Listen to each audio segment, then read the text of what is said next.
গোপীনাথপুর মন্দির। গোপীনাথপুর মন্দির বা গোপীনাথ ঠাকুরের মন্দির জয়পুরহাট জেলায় আক্কেলপুর উপজেলার গোপীনাথপুর ইউনিয়নে গোপীনাথপুর বাজার থেকে প্রায় ১০০ মিটার দূরে অবস্থিত। বাংলাদেশের একটি প্রাচীন প্রত্ন নিদর্শন ও হিন্দু মন্দির। এটি ৫০০ বছর পুরনো ও ঐতিহ্যবাহী মন্দির। ঐতিহাসিক পর্যটন স্থান হিসেবে গোপীনাথপুর মন্দির বেশ সমাদৃত।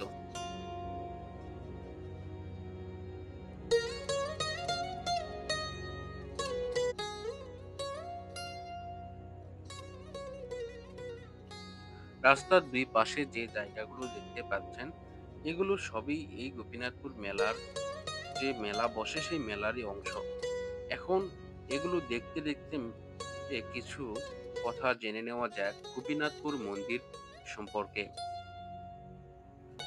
ইতিহাস থেকে যতদূর জানা যায়, আজ থেকে ৫০০ বছর পূর্বে ভারতের নদিয়া জেলার শান্তিপুরে প্রভু পাদ প্রভুপাদ অদ্বৈত গোস্বামী সবসময় ঈশ্বরের ধ্যান করতেন।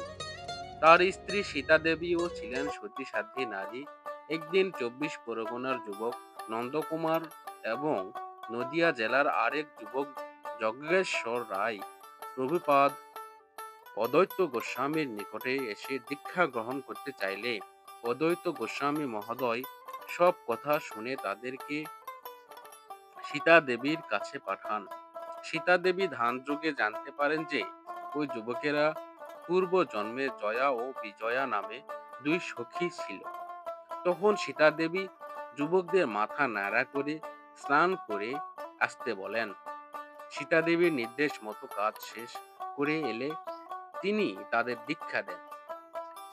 সীতা দেবী নন্দকুমারের নাম নন্দিনী এবং যজ্ঞেশ্বরের নাম জঙ্গলি রাখলেন।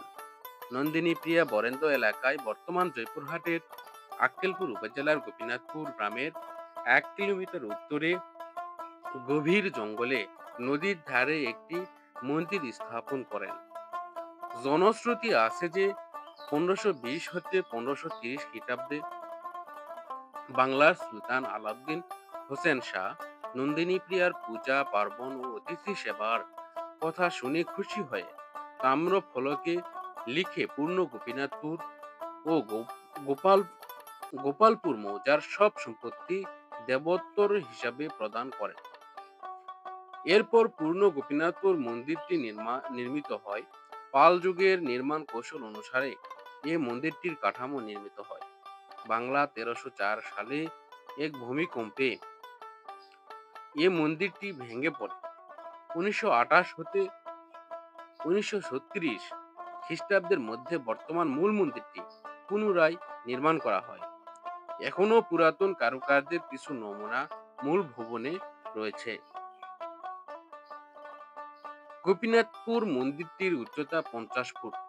বর্তমানে এটি প্রত্নস্থলের পাশাপাশি হিন্দু সম্প্রদায়ের প্রার্থনা স্থল। এখানে প্রতিদিন সকাল সন্ধ্যা আরতি এবং মধ্যাহ্নে আধা মণ চালের অন্নভোগ দেওয়া হয়। দূর দূরান্ত থেকে ভ্রমণ বিলাসী ও সৌন্দর্য পিপাসু ব্যক্তিবর্গ এখানে প্রতিনিয়ত আগমন করে। তাই পিকনিক স্পট হিসেবেও স্থানটি খ্যাতি লাভ করেছে। প্রতি বছর দোল পূর্ণিমাতে এখানে মেলা বসে এবং ১৩ দিন ধরে মেলা চলে। শুরুতে মেলাটি মাসব্যাপী চলত, এখন মেলাটি ১৫ দিন ব্যাপী চলে। শুরু থেকেই মেলাটি ঘোরার জন্য প্রসিদ্ধ। প্রতিবার নেপাল, ভুটান, ভারত, পাকিস্তান সহ বিভিন্ন দেশ থেকে উন্নত জাতের ঘোড়া মেলায় আনা হয়।